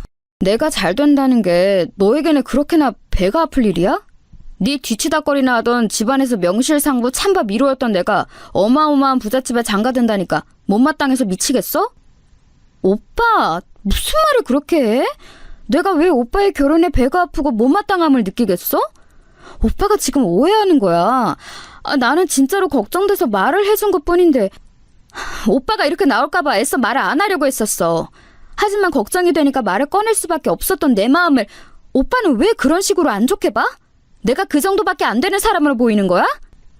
내가 부잣집 막내 사위로 낙점되었다는 사실이, 엄청난 행운의 주인공이 되었다는 사실이 네 눈을 멀게 하고 판단력을 흐리게 만든 것 같다. 나를 축하해주고 내 앞길을 축복해주지는 못할 망정 말도 안 되는 가설이나 내세우면서 내 마음을 복잡하게 만들고 있잖아. 그러고도 네가 내 동생이야? 질투에 눈이 멀어서 네가 놓치고 있는 사실이 한 가지 있는데 내가 잘 되면 결국 너에게도 이건 좋은 일이야. 바로 코앞만 보지 말고 멀리 봐. 나는 진심으로 오빠를 질투해서 그런 말을 한 게 아닌데 내가 오빠의 기분을 상하게 만든 것만은 분명한 것 같네. 내가 너무 성급하게 안 좋은 이야기를 꺼냈던 것 같아. 미안해. 다시는 그런 소리를 내가 입에 담는 일은 없을 거야. 결혼 축하하고 오빠가 잘 살게 기도할게. 여동생이 풀이 죽어서 사과를 하자 저는 솔직히 마음이 편하지 않았어요. 저를 얼마나 우습게 봤으면 제 결혼 소식에 그런 초치는 말이나 하는 건가 싶어서 괘씸하기도 했지만 제가 평생을 위해온 여동생이었기에 풀이 죽은 모습을 하는 게 심란하기도 했죠. 어쨌거나 그건 결혼 전에 작은 소란일 뿐이었고 저는 무사히 결혼해서 아내와 부부가 되었습니다. 그리고 엄청난 곳에서 신혼생활을 시작하게 되었죠. 아내의 본가에서 살게 된 거예요. 한남동의 저택 말입니다. 장인어른과 장모님께서는 이제 부산 쪽에 마련해 놓은 고즈넉한 전환주택에 내려가 사시겠다며 하시며 살림살이를 빼셨어요. 저희 부부에게 그 집을 내어주신 거예요.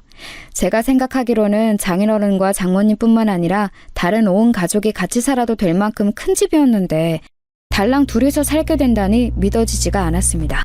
장인어른과 장모님이 나가시던 날이었는데 배웅을 하려고 서 있던 저에게 장모님이 갑자기 망설이는 얼굴로 다가오시더니 이렇게 말씀을 하셨어요. 우리 막내딸 세연이가 가끔은 좀 예민하게 굴어. 금세 몸이 피곤해지는 스타일이거든.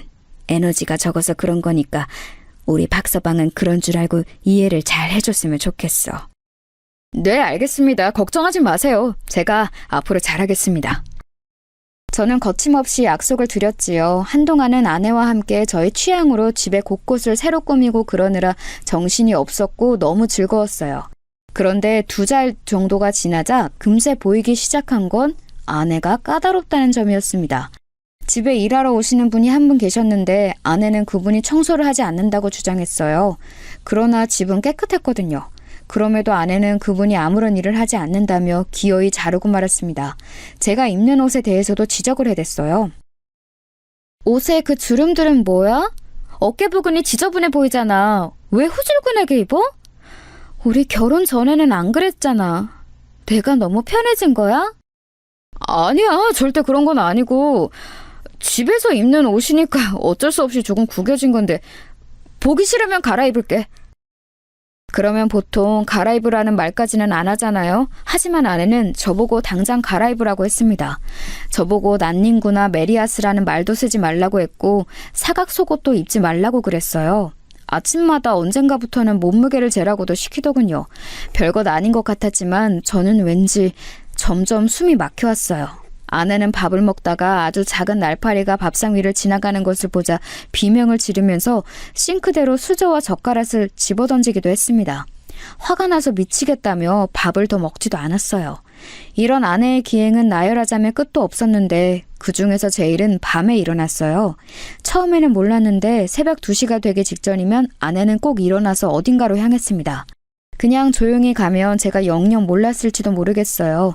하지만 귓가에 히히 웃는 소리가 들려서 문득 알게 됐던 거예요. 아내가 소름 끼치게 웃는 소리를 내며 방 밖을 나가 향하는 곳.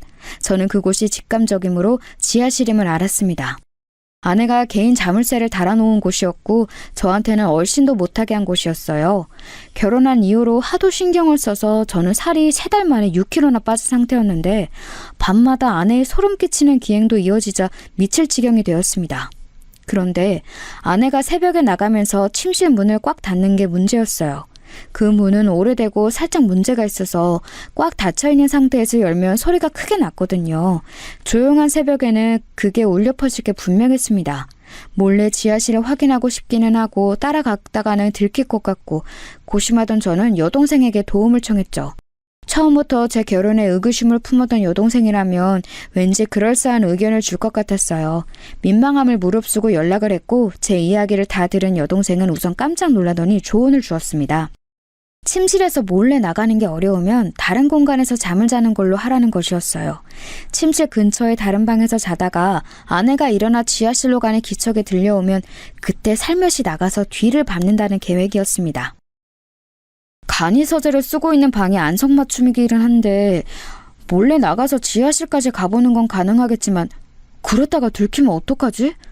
나를 발견할 가능성도 무시 못해. 그때는 그냥 자다가 목이 말라서 나왔다고 할까?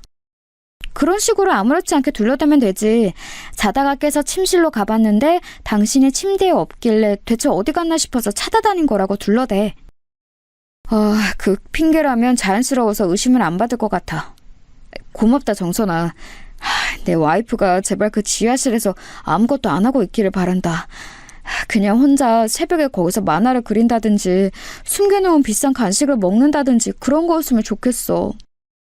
저는 간절하게 희망했습니다. 정말 만약에 아내가 이상한 짓이라도 그곳에서 하고 있는 것이라면 그걸 알게 된 이후에 제가 어떻게 반응하고 행동해야 할지 조금도 알지 못했기 때문입니다. 작전 개시를 하기로 한 날 저는 침실과 한 복도를 쓰는 간이서재에서 잠을 청했습니다. 아내에게는 컴퓨터로 작업할 게 너무 밀려서 그걸 하다가 간이선재의 소파에서 잠을 자겠다고 했어요. 목이 뻐근해서 소파 팔걸이 같은 높은 베개를 하루 베고 자면 좋을 것 같다는 말도 덧붙이자 아내는 별 의심 없이 고개를 끄덕였습니다. 제가 작정하고 천연덕스럽게 말을 잘한 효과였죠. 저는 컴퓨터 타자를 오래 두드리며 작업하는 척을 하다가 이내 소파에서 잠이 든 척을 시작했습니다. 시간을 보니 새벽 1시 정도였죠. 혹시 잠에 들면 어떡하나 싶어서 제 스스로에게 잠들면 안 된다고 타일렀는데 긴장이 돼서 그런지 정신이 아주 또렷했습니다. 그리고 예민해진 저의 감각에 미세한 소리가 잡혔습니다. 아내가 침실을 나온 것이었어요. 저는 숨을 죽이고 담요를 푹 덮은 채 곤히 잠든 척을 했습니다. 잠시 후 아내가 간이서재 안으로 살짝 발을 들이는 소리가 들려왔죠. 제가 자는 모습을 확인하는 것이었어요. 저는 곤히 잠든 척을 이어갔고 아내가 멀어지는 소리가 살짝 들려오자 그때서야 눈을 떠봤습니다. 시간을 확인했더니 새벽 2시가 되려던 참이었어요. 저는 얼른 준비한 수면 양말을 신었습니다. 걸을 때 소리가 나지 않게 하려고 여동생과 함께 떠올려낸 거였죠. 수면 양말을 신은 채로 조심스럽게 간이서재 밖을 나갔습니다. 참고로 침실은 그 복도의 가장 안쪽에 있지만 간이서재는 복도의 끝에 있어서 나가자마자 계단과 가까웠습니다. 저는 조심스레 계단을 내려가면서 지하실 방향부터 살폈죠. 아주 천천히 저는 지하실 쪽으로 향했고 그쪽에서 미세한 불빛이 새어나오고 있었으므로 어둠 속에서 그곳을 가는 건 전혀 어렵지 않았습니다.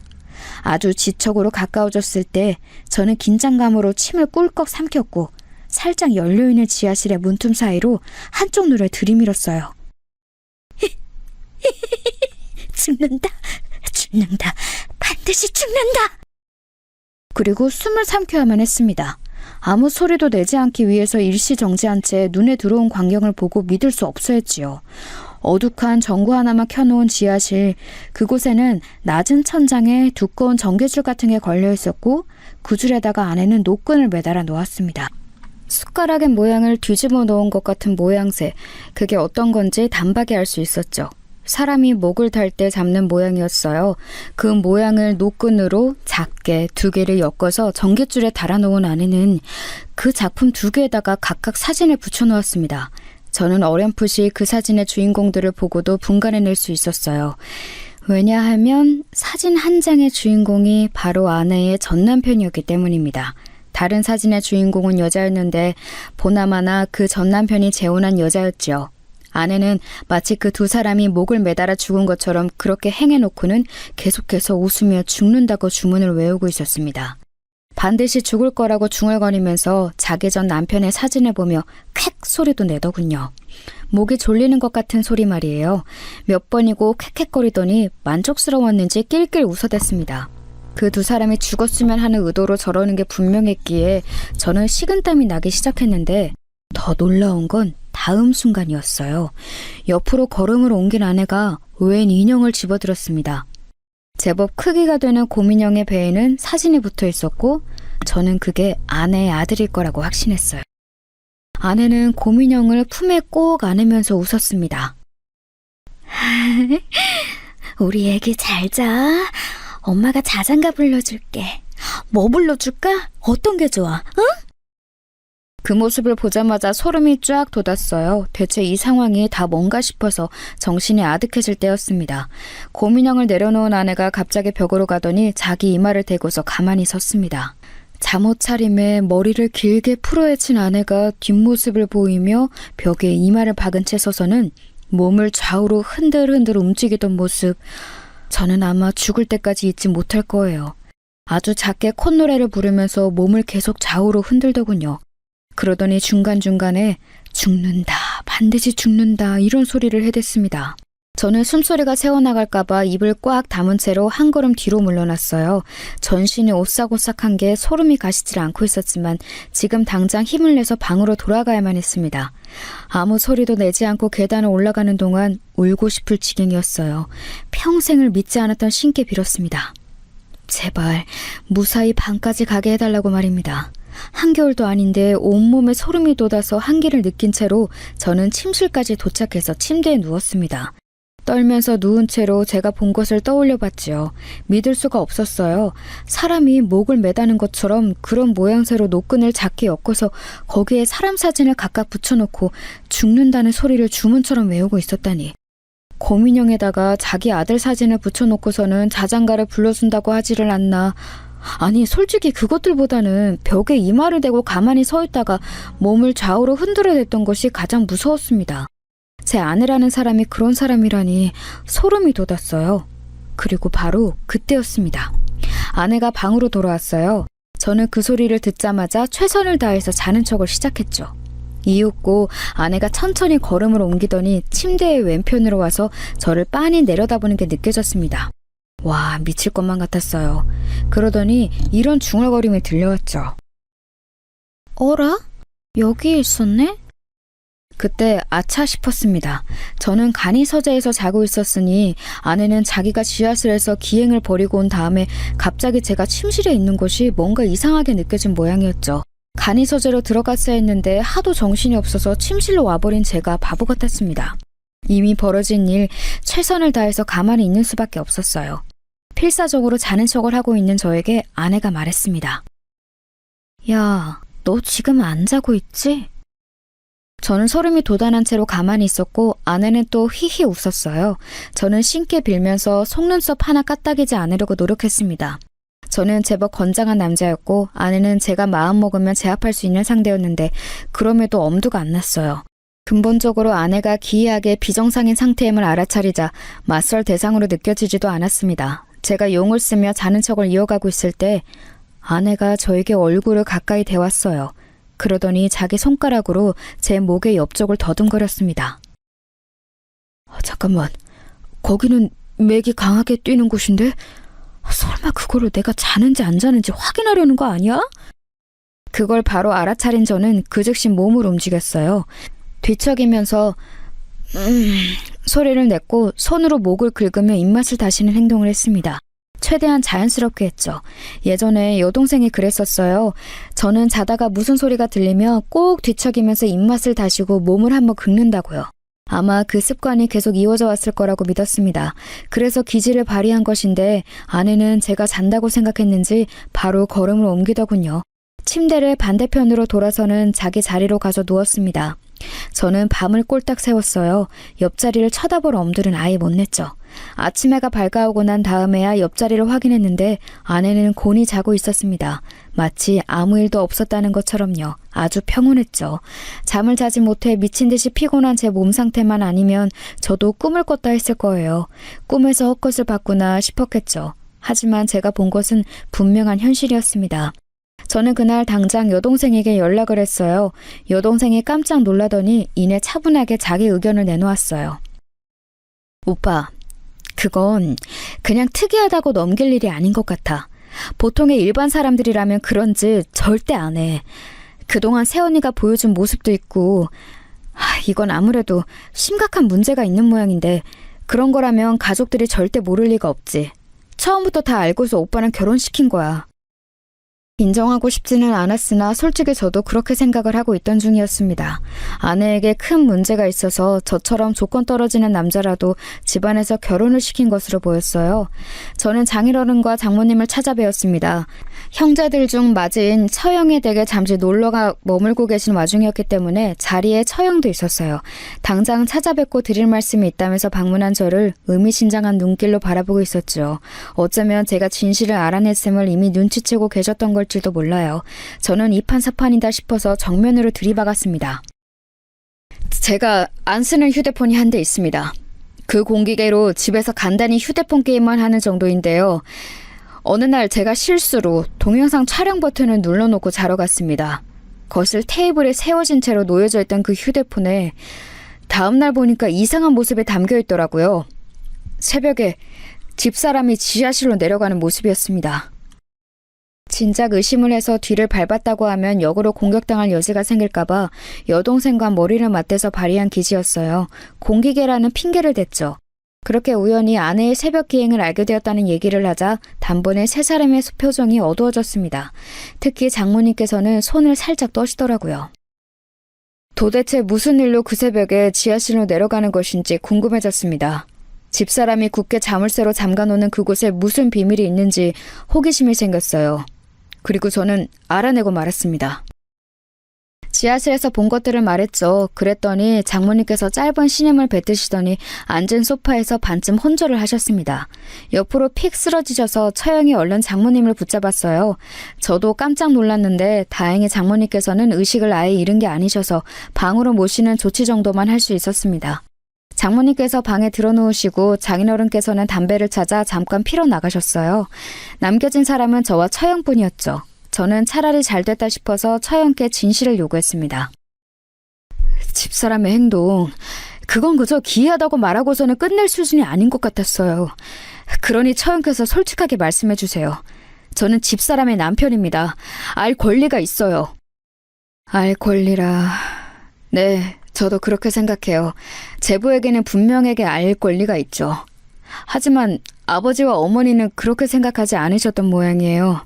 이렇게 됐으니 제가 알려드리는 게 맞는 상황인 것 같아요. 저는 제 생활을 하느라 바빠서 몰랐는데 저의 막내 새언니가 그렇게 된 건 결혼을 잘못했기 때문이라고 다른 가족들은 그렇게 말을 하더라고요. 미국에서 결혼한 그거 말씀하시는 거죠? 결혼 생활에 불행했기 때문에 집사람이 저렇게 된 건가요?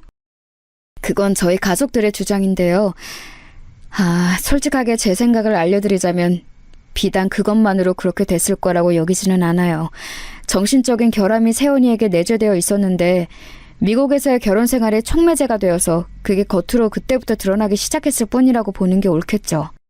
세연이는 자기 아이를 낳고 나서부터 특히 서서히 이상해지기 시작했는데 사람이 너무 예민하고 강박적이고 그러면서도 많은 일들을 깜빡한다거나 무심하게 행동하는 면모를 동시에 지닌 사람이 되었어요. 제 조카가 초등학교에 들어간 이후부터는 그게 심해졌죠. 그래서 이혼까지 하게 되었던 거예요. 세연이의 상태가 좋지 않았고 하루하루 다르게 커가는 자기 아이의 성장을 받아들이지 않으며 항상 아기 취급을 해댔기 때문에 그런 모습들 때문에 양육권도 빼앗겼습니다. 그래서 조카도 세연이를 보고 싶어 하지 않아요. 자기 엄마를 무서워하거든요. 아내의 비밀이 드디어 드러나는 순간이었습니다. 제 여동생이 처음에 했던 짐작처럼 미성년자인 자식의 양육권을 아빠 쪽이 가져간 것에는 보통이 아닌 이유가 있었던 거예요. 저는 이야기를 들으면서 한 가지 단어를 머릿속에 고정하고 있었어요. 그건 바로 정신병이었습니다. 이 모든 것은 결국 제 아내가 정신병을 앓고 있는 환자라는 소리였으니까요. 아내의 가족으로부터 이렇게 확인 사살을 받으니 허탈하고도 절망적이었습니다. 저는 전혀 몰랐습니다. 집사람이 워낙 저와는 다른 환경에서 나고 자라온 아예 다른 세계의 인물이나 다름없다 보니 부잣집 자식은 그냥 뭔가 다른 거구나 싶었어요. 이상하다는 생각을 하진 못했습니다. 그런데 점차 이건 정상이 아니다라는 생각을 하게 되었던 것이죠.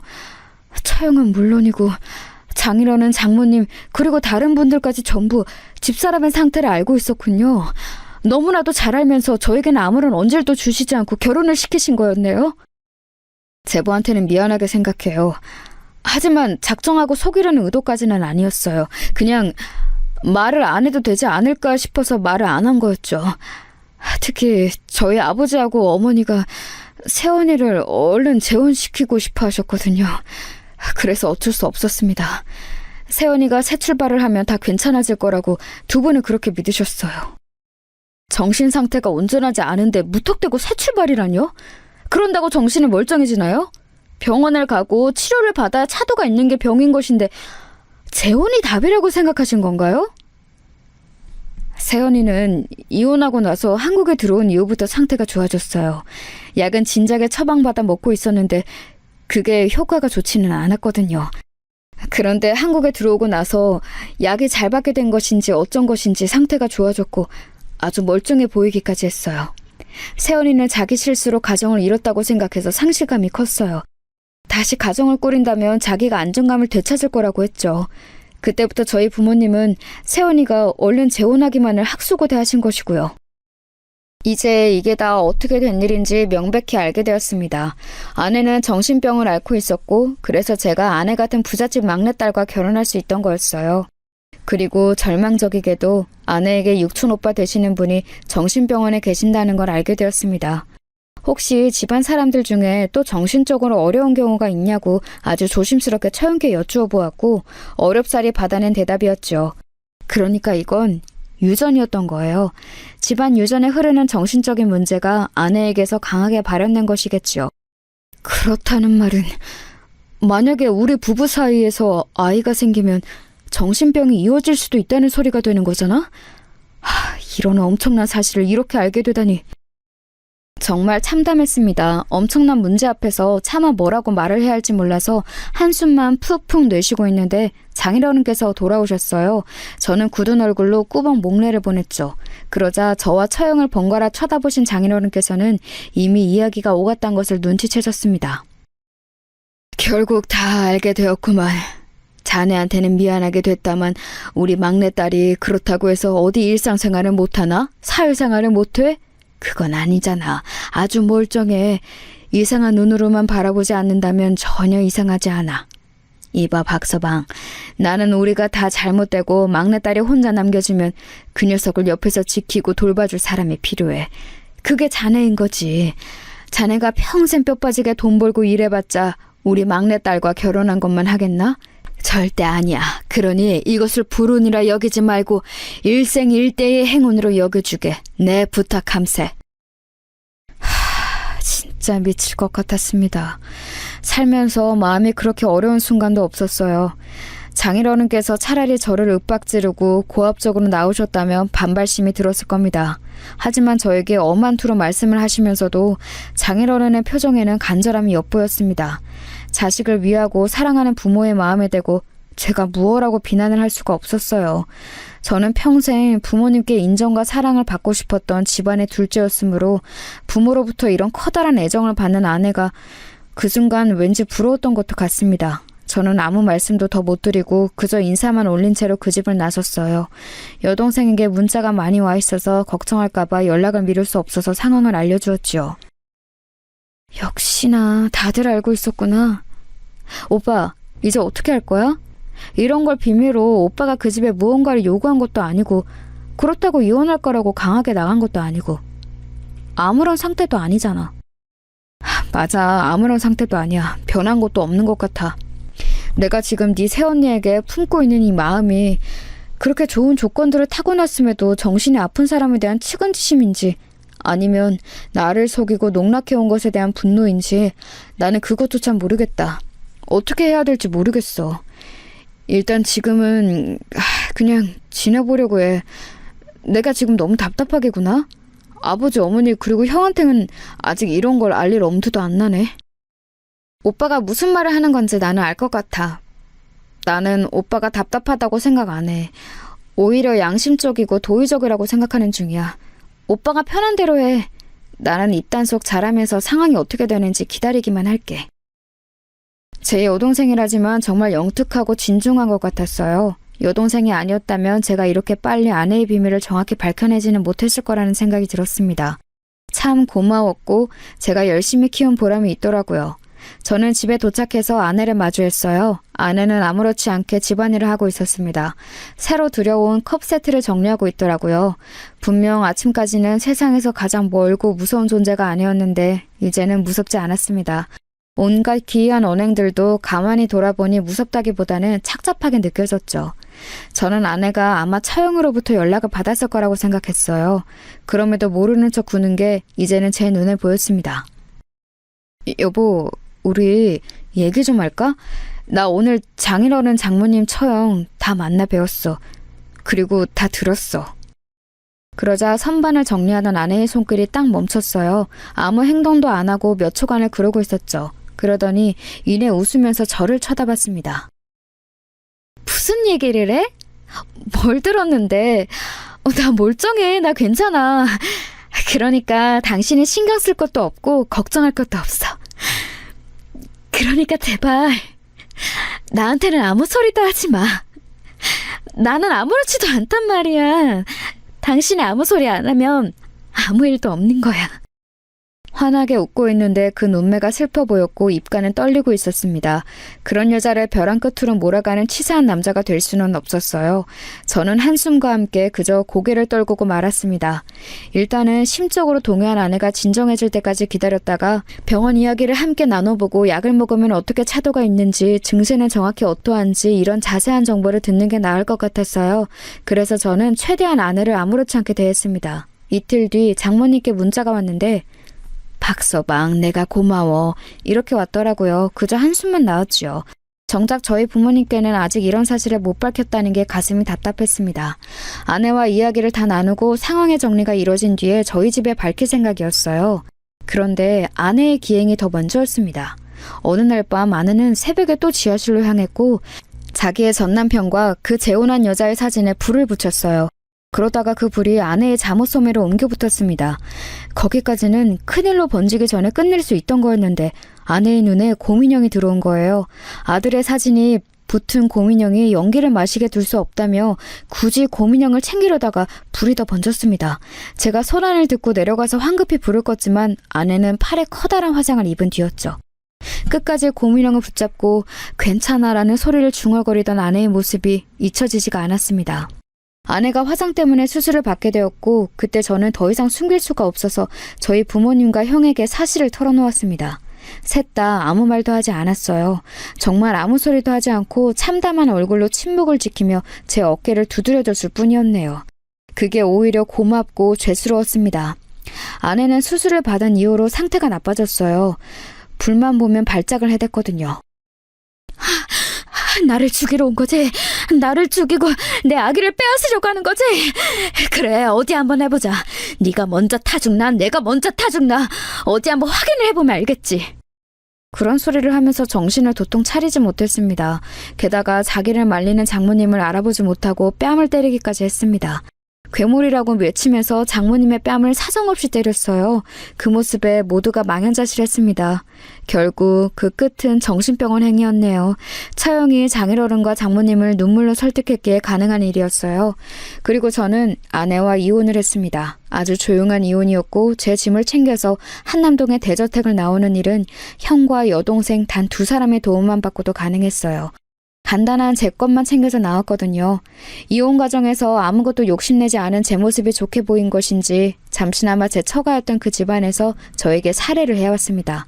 입금된 돈을 보고 눈알이 튀어나갈 뻔했어요. 저는 이런 액수는 받을 수 없다고 연락을 드렸지만 그쪽에서 워낙 완강한 태도를 보이셨기에 결국 감사히 받는 것으로 했습니다. 그 돈으로 저는 가족들과 함께 해외여행부터 갔어요. 5 식구가 함께 말레이시아로 여행을 가서 허심탄회한 대화도 나누고 대단한 자연도 만끽하면서 재충전의 시간을 가졌습니다. 제 아내였던 사람을 보면서도 느끼는 게 있었는데 그건 바로 내 가족의 최고다라는 것이었어요. 정신이 아프든 몸이 아프든 끝까지 저의 편이 되어줄 존재는 가족뿐이었죠. 그 깨달음을 얻고 그 이후로는 더욱 인생을 풍요롭게 살게 되었던 것 같습니다. 제 이야기는 이쯤에서 마무리를 짓고자 해요. 다들 멋진 인생 사시기를 바랍니다.